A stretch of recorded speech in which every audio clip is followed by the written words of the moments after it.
सबसे कीमती क्या है? सबसे कीमती है शिक्षा और समय। ये शिक्षा और समय दोनों का दान करते हैं। इनसे मिलवाने से पहले मैं आपको कुछ और दिखाना चाहूँगा। देखिए हमारे पीछे ये कितने बच्चे हैं। ये सभी बच्चे झुग्गी झोपड़ियों में रहने वाले लोगों के हैं। जो रोड के ऊपर आप देखते होंगे, बाजार में रोड के ऊपर जो छोटे छोटे बच्चे भीख मांगते हैं ना, भीख मांगते थे ये बच्चे। इनमें से कुछ बच्चे भीख मांगते थे, कुछ बच्चे बड़े लाचार थे। और हमारे गुरु द्रोण ने क्या किया कि इन बच्चों को कलेक्ट करके और इनको इनके झुग्गी के अंदर आके ही इनको शिक्षा देनी शुरू की। अपना कीमती समय निकाल के इनको शिक्षा देनी शुरू की।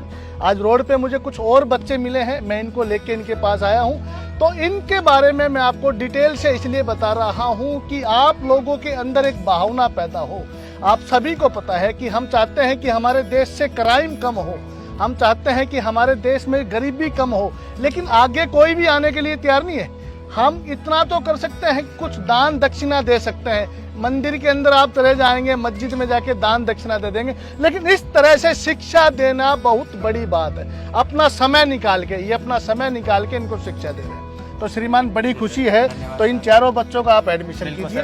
आज मैं आपको आपकी सेवा देख के, वैसे तो मैं आपकी भावनाओं को ठेस नहीं पहुंचाना चाहता, आपके स्वाभिमान को ठेस नहीं पहुंचाना चाहता, लेकिन फिर भी मैं चाहता हूं कि मेरे आपसे हाथ जोड़ के विनती है कि मैं इन बच्चों के लिए कुछ करना चाहता हूं। तो श्रीमान आज मैं आपको आपकी संस्था के लिए, मैं भी इसको एक संस्था कहूँगा, जरूरी नहीं है कि आपका बहुत बड़ा स्कूल है, काफी लंबी चौड़ी बिल्डिंग है तो ही संस्था, ये उससे भी बड़ी संस्था है। अगर आप अपने मन में विचार करेंगे तो आप इतना अच्छा कार्य कर रहे हैं कि आपसे नेक पुरुष हो ही नहीं सकता। तो मैं आपकी कुछ मदद करना चाहता हूं, क्योंकि मैंने देखा है कि आपके बच्चे धरती में बैठे हैं। और आप लोगों को दोस्तों एक और विशेष चीज दिखाना चाहूंगा। ये देखिए, ये देखिए, जो शिक्षक इनको शिक्षा दे रहा है, आने वाले भविष्य में आप लोगों को पता है ये छोटे छोटे बच्चे क्या करेंगे। अगर हमने इनको शिक्षा नहीं दी ना, तो ये चोरियां करेंगे, डाका डालेंगे, भीख मांगेंगे। लेकिन महानुभाव इनको इस लाइन पे लेके आएंगे, आगे जाके ये IPS बनेंगे, बड़े अफसर भी बनेंगे। तो मैं इन लोगों के लिए कुछ विशेष लेके आया हूँ। आप बैठिए, मैं 2 मिनट में आ रहा हूँ। बस रोक लो।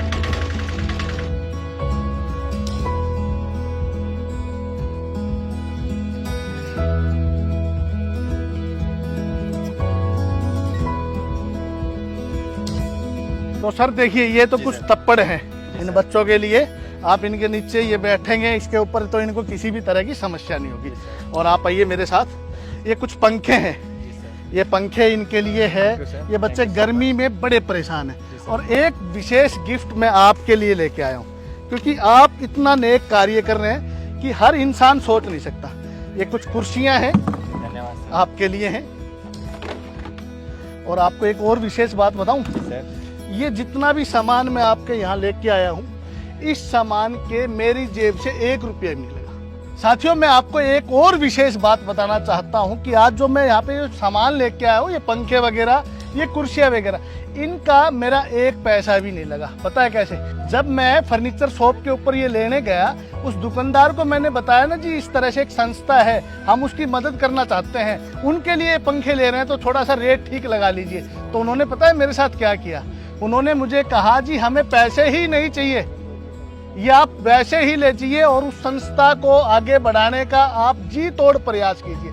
और भविष्य में कभी भी मेरी आवश्यकता हो तो आप मुझे याद कर लीजिए, और मैं उस संस्था के लिए पूरी कोशिश करूंगा कि उनकी मदद करने की। उस दुकानदार, उस महानुभाव का नाम भी मैं आपको जरूर बताना चाहूंगा। गोयल इलेक्ट्रॉनिक्स, नारनौल शहर की एक दुकान है, वहां पे मेरे को ये सभी सामान मुफ्त बिना पैसे मिला है और मैं इनकी मदद कर रहा हूँ।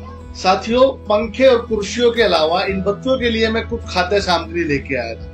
जब हमने इन बच्चों को वो खाद्य सामग्रियां दी तो बच्चों ने बड़े चाव पूर्वक वो खाद्य सामग्रियां खाई। खाने के बाद हमने इनको जूस भी दिया। मुझे लगता है कि अगर इंसान के पास सामर्थ्य है, अगर आपके पास सामर्थ्य है, तो आप भी इस तरह की मदद जरूर करें। इस तरह की मदद करने से कहीं ना कहीं परमात्मा हमारी मदद करता है। दोस्तों, मैं आपको बार बार बोलना चाहूंगा कि मंदिर, मस्जिद, जागरण वगैरह छोड़ के गरीब की मदद करना आप शुरू करें। तो श्रीमान आप मेरे दोस्तों को कोई मैसेज देना चाहें? बिल्कुल सर। जी बताएं। तो सर जैसे सर ने बताया कि हमारे देश में बहुत ऐसे बच्चे हैं जी। जो भीख मांगते हैं, जो ऐसे काम करते हैं, जी, जी, जी। लेकिन उनकी शिक्षा के लिए कोई भी ध्यान नहीं देता। जी, जी। तो मेरा आपसे अनुरोध है कि सब बच्चों की शिक्षा के ऊपर ध्यान दें। जी, जी। और दूसरा, ऐसे काफी लोग होते हैं जो इन बच्चों का फायदा उठाते हैं, बड़े बड़े गिरोह चलाते हैं। बिल्कुल, इन बिल्कुल, बच्चों ये के बात लिए। आप सही कह रहे इन हैं। बच्चों को किडनैप करके इनसे भीख मंगवाते जी, हैं। जी। तो अगर हम ऐसा करते कि इन बच्चों से भीख छुड़वा के और शिक्षा की तरफ लेके जी, जाए, तो जी, उनका जी। गिरोह भी बंद हो जाएंगे और ऐसे बच्चों की जिंदगी भी बच जाएगी। बहुत तो आपसे अच्छा, अनुरोध बहुत है ये। अच्छा और नेक कार्य कर रहे हैं। आपका बहुत बहुत धन्यवाद। तो इस वीडियो को जरूर शेयर करें ताकि इनकी मदद हो सके, देश भर के लाखों बच्चों की मदद हो सके। बहुत बहुत धन्यवाद।